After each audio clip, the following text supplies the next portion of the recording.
Welkom bij Extra Journaal, nieuws uit Curaçao, vers van de pers.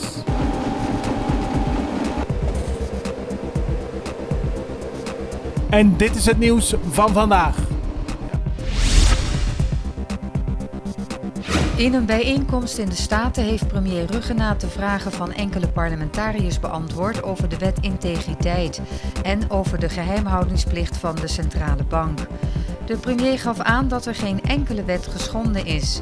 En hij gaf verder aan dat hij verder geen verklaring hieromtrent kan maken, omdat hij dan zijn eigen geheimhoudingsplicht schendt.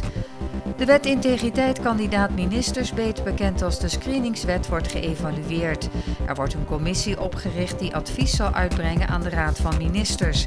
En daarnaast zal er een statencommissie worden gevormd die zal bestaan uit een lid van elke fractie in de Staten. Samen zullen de commissies binnen 8 weken een rapport van hun bevindingen bij de Staten indienen. Per direct wordt de handel in goud uit Venezuela verboden. Op 20 juni tekende premier Ruggenaat een ministeriële regeling om een beslissing die al vorig jaar door de Curaçaose regering was genomen, rechtsgeldig te maken. De handel in goud uit Venezuela is in de afgelopen jaren enorm populair geworden. Door de opgelegde beperkingen in de oliebranche is men begonnen met het delven van grote hoeveelheden goud die naar verschillende landen worden geëxporteerd. Curaçao wordt daarbij gebruikt als doorvoerhaven. Uit onderzoek is gebleken dat het hierbij vaak gaat om illegale mijnbouw, het sluizen van geld, onderdrukking en uitbuiting. En er komt binnenkort een landsbesluit. 4 carwashplekken zijn gisteren gesloten. Het ex-team samen met de politie heeft gisteren controles uitgevoerd en daarbij werden een aantal aangetroffen die niet over de benodigde documenten of vergunningen beschikten. Daarnaast betaalden zij ook geen belastingen. 3 werknemers zijn aangehouden omdat ze geen identificatiepapieren bij zich droegen en 1 man wist te ontkomen.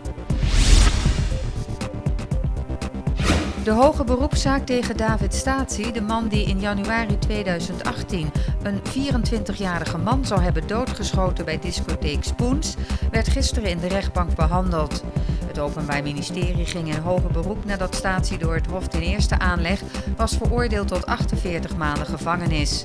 Staci heeft steeds ontkend de schutter van de dodelijke schietpartij te zijn geweest. Het zou door een vriend van hem uit zelfverdediging zijn gedaan. De wapens die aangetroffen werden in zijn huis zouden ook niet van hem zijn.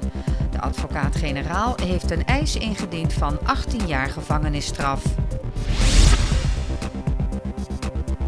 Het Curaçaose voetbalelftal moet het vandaag in Houston gaan opnemen in groep C tegen Los Catrachos, beter bekend hier als de nationale ploeg van Honduras. Ook een sterke tegenstander, maar als we ons normale niveau halen, kunnen we een goed resultaat halen, zo zei coach Vicentini. Bij Curaçao spelen onder meer PSV-doelman Eloy Room, Cuco Martina, Daryl Lachman, Elson Hoy en Charlison Benschop mee. Aanstaande woensdag 26 juni speelt Curaçao de laatste poolwedstrijd in Los Angeles tegen Jamaica. De eerste 2 gaan door naar de kwartfinales.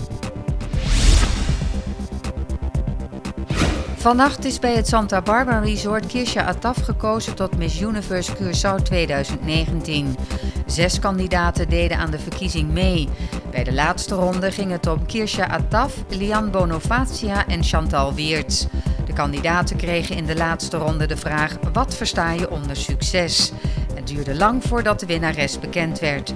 Kirsha Attaf gaat Curaçao in december vertegenwoordigen in Zuid-Korea bij de Miss Universe 2019. De afgelopen 2 maanden zijn bij 3 scheepsongelukken meer dan 80 Venezolaanse vluchtelingen verdronken, zo meldt de Internationale Organisatie voor Migratie. Het aan de VN verbonden orgaan roept op tot meer maatregelen tegen mensensmokkelaars. Een van de schepen verdween op 8 juni toen het onderweg was naar Curaçao. Gevreesd wordt dat de 32 opvarenden hierbij zijn verdronken. 2 andere schepen sloegen onderweg naar Trinidad en Tobago op 23 april en 16 mei. En daarbij kwamen naar schatting 52 tot 67 Venezolaanse vluchtelingen om. Exacte cijfers over het aantal doden ontbreken omdat een groot deel van de slachtoffers niet wordt teruggevonden. Volgens de IOM zijn sinds 2015 meer dan 4 miljoen Venezolanen hun land ontvlucht. Dit was Extra Journaal met nieuws uit Curaçao in het Nederlands elke doordeweekse dag. Tot de volgende keer.